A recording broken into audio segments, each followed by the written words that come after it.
Integer type question number 29 and 30.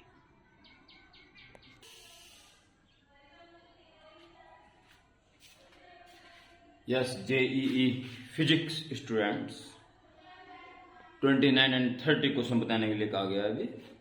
तो 29 के ऊपर विचार करें, पूरा कंसंट्रेशन केवल एक क्वेश्चन पर। जब आप क्वेश्चन सॉल्व करते हो सेल्फ स्टडी में, तब भी जब एक क्वेश्चन खासकर फिजिक्स की बात कर रहा हूं और थोड़ा बहुत तो अटक जाए, तो पूरा कंसंट्रेट उस क्वेश्चन के ऊपर कर लें। जैसे लेंस से जब आप सन रेज को कंसंट्रेट करो तो एक पॉइंट पे, तभी कागज फूटता है, तभी कागज जलता है, तभी क्वेश्चन सॉल्व होता है। Okay, full concentrate on this question. A steady current I goes through a wire loop PQR having shape of a right angle triangle, sides दे रखे हैं 3x, 4x, 5x।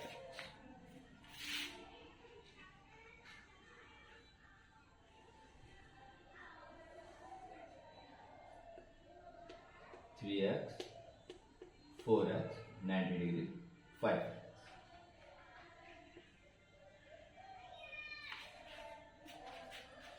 PQ PR 3x 4x,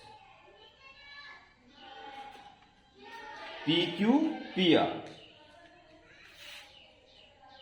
3x 4x means it is P, PQ 3x और PR 4x and QR is 5x। हो गया verified. I current flow हो रहा है PQR,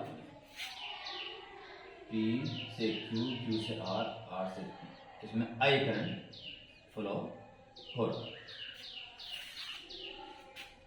The magnetic field of the magnitude of magnetic field at P पे magnetic field उसने दे रखा है K into mu naught I upon 48 pi x. Find the value of K, यानी कि आपको इस पॉइंट में मैग्नेटिक फील्ड निकालना है। वो इस फॉर्मेट में आ जाएगा तो अपना पता चल जाएगा K क्या रहा होगा। यानी आपको P पर मैग्नेटिक फील्ड निकालना है बस। चलिए, P पर PR के कारण और PQ के कारण कोई मैग्नेटिक फील्ड होगा नहीं। अगर वायर की सीध में ही पॉइंट होता है तो वहां कोई मैग्नेटिक फील्ड नहीं होगा। यानी P पर जो मैग्नेटिक फील्ड होगा केवल QR के कारण से होगा। QR एक फिनिट साइज का कंडक्टर है। फिनिट साइज के करंट कैरिंग कंडक्टर के कारण किसी पॉइंट पे जो फील्ड होता है उसका फॉर्मूला आपको याद होना चाहिए, mu not upon 4 pi into I upon R into sine φ1 plus sine φ2। तो सबसे पहले चाहिए इस करंट कैरिंग कंडक्टर जिसके कारण फील्ड निकालना है, इस पॉइंट से नियरेस्ट डिस्टेंस यानी कि परपेंडिकुलर डिस्टेंस, एक तो इसकी जरूरत है। ओके, ऐसे में जब 3, 4, 5 का रेशियो होता है तो उसमें छोटा एंगल होता है 37 डिग्री। ओके, और उससे दूसरा 53। तो या तो आप इस साइड इस एंगल हेल्प से निकाल लो या इसके हेल्प से निकाल लो, किसी भी तरह कर सकते हो। इसके उसे कर लीजिए। ये इस राइट एंगल ट्रायंगल में वो है हाइपोटेन्यूज, तो इसका cos 37 ये हो जाएगा, सामने का sin 37 ये हो जाएगा 4x sin 37। ओके, साथ साथ इस पॉइंट से इस कंडक्टर के एंड कितने कितने एंगल बना रहे हैं शॉर्टेज डिस्टेंस, तो 5 और 5 होता है। ये 5 और ये 5, तो 5 कितना हो जाएगा, ये 53, ये 90, तो 37 बचेगा। और 37, 90 तो 53 बचेगा। जी, अब आपके पास सारे इंफॉर्मेशन उपलब्ध हैं। अब आप P पर मैग्नेटिक फील्ड निकाल सकते हैं। Mu not upon 4 pi I upon R, I तो I है, I अपॉन R कितना हो जाएगा 4x और साइन 37, साइन 37 पर डिपेंड अपॉन हाइपोटेन्यूज 3/5 इंटू 3/5 और साइन 51 37 प्लस साइन 52 53 ये मैट्रिक्स यहां पर होगा। तो ये जी 5 पर पहुंच जाएगा 5 म्यू नॉट आई अपॉन 4 या 12 चौक 48 पाई एक्स 48 पाई एक्स 5 पर साइन 37 3/5 और sign 53 4/5 okay 5 mu not I upon 48 pi x into 7.5 5 से 5 cancel 7 mu not I upon 48 pi x ये हमारे हिसाब से आ गया। क्वेश्चन क्या रहा है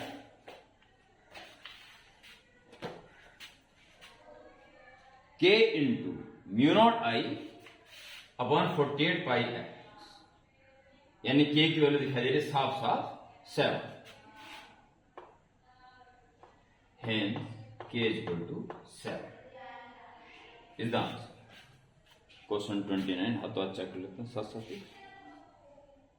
29 का 7 ठीक है ये 29 क्वेश्चन क्या है बच्चों। और सवाल लास्ट क्वेश्चन 30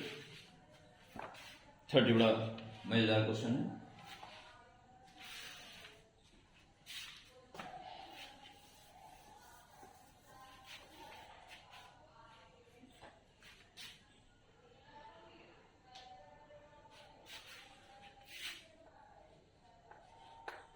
थर्टी क्वेश्चन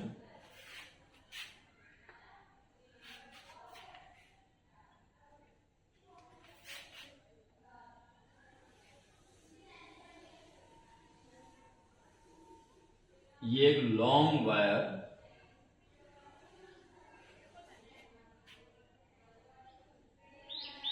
का क्रॉस सेक्शन पार्ट और उसमें से सिलिंड्रिकल हो गया एक सिलेंडर हो गया जिसका क्रॉस सेक्शन पार्ट दिखाया गया और उसमें से ये वाला सिलिंड्रिकल पार्ट रिमूव कर दिया गया। अब मेटेरियल पार्ट बस यही बचा है।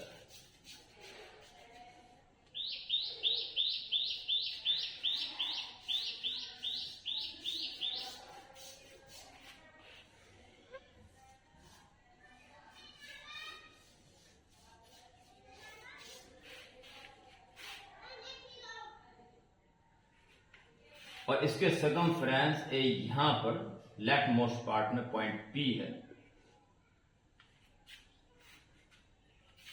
पूरा डायमीटर 2a दिया हुआ है क्वेश्चन में और इसका डायमीटर पूरा पूरा a दिया हुआ है।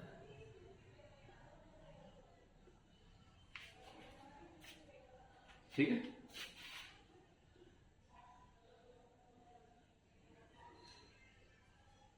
A इसका डायमीटर इज गिवन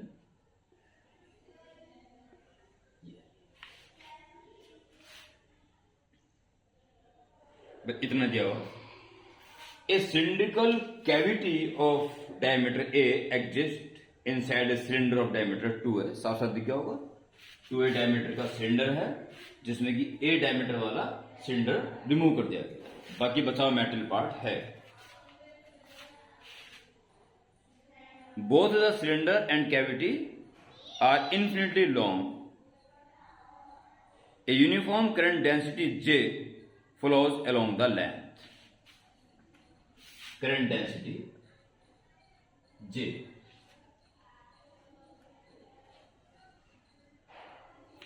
यानी यूनिट एरिया से पास होने वाला करंट J। मैग्नीट्यूड और मैग्नेटिक फील्ड P पर दिया हुआ है, एन की वैल्यू फाइंड करनी है, यानी हमें अल्टीमेट कुल मिला के P पर मैग्नेटिक फील्ड निकालना। तो इसका भी एक बड़ा आसान सा कॉन्सेप्ट है। ये पूरे पूरे सिलेंडर की वजह से सरफेस या आउटसाइड पॉइंट पे जब मैग्नेटिक फील्ड निकालते हैं तो पूरे सिलिंड्रिकल करंट को आप एक्सिस पर एक करंट कैरिंग वायर एज्यूम कर सकते हो, सरफेस पॉइंट और आउटर पॉइंट के लिए केवल। तो इसमें जो फील्ड होगा, अगर करंट बाहर आ रहा होगा तो ये नीचे तरफ होगा, और करंट अंदर जा रहा होगा तो ऊपर तरफ होगा टेंजेंशियल ऊपर या नीचे। ठीक है, हमें डायरेक्शन भी आने का नहीं, खाली वो पता कर लगाना मैग्नीट्यूड होंगे। तो ये देखिए कि इस पे अगर मैग्नेटिक फील्ड निकालने हैं तो आप पूरे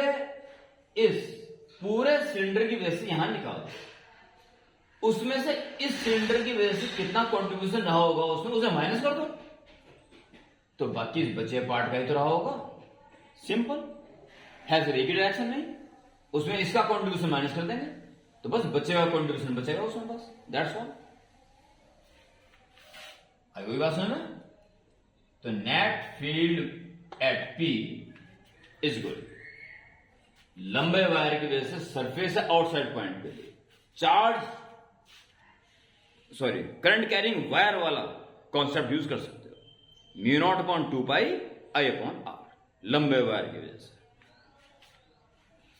पूरे करंट निकाल रहा हूं। अगर ये रिमूव ना होता तो, अगर पूरा होता है wire, mu not upon 2 pi I upon R, कितना आई फ्लो होता है जी? यूनिट एरिया से तो जे हो रहा है, यूनिट एरिया से फ्लो होने वाला करंट उसी को बोलते हैं करंट डेंसिटी। तो यूनिट एरिया से तो ये हो रहा है, तो पूरा एरिया कितना हो जाएगा इसका?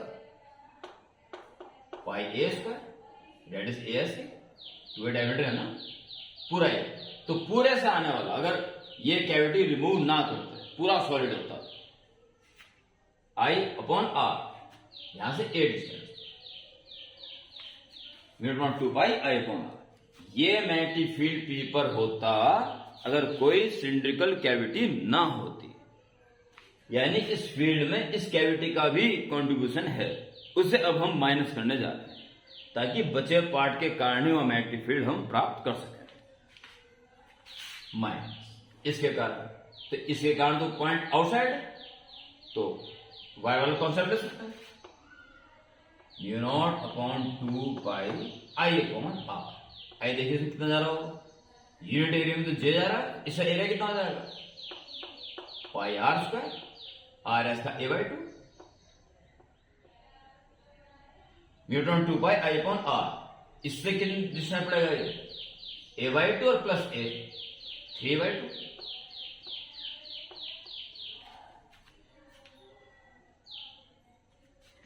ये इसके कारण जो मैग्नेटिक फील्ड होता है उसे माइनस कर देगा। अब तो बचे के कारण बचा, बस दैट्स ऑल, ये निकालना है आपको।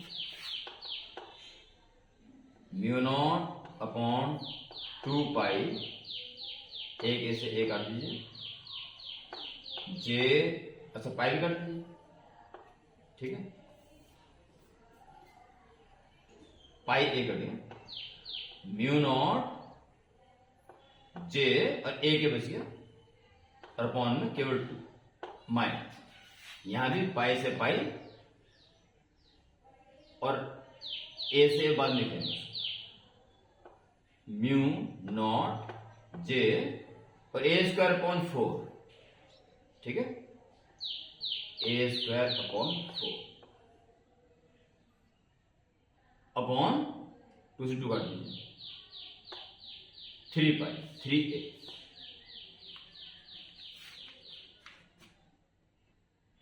ए से ए कट, म्यू नॉट जे ए अपॉन 2 माइनस म्यू नॉट जे ए अपॉन 12,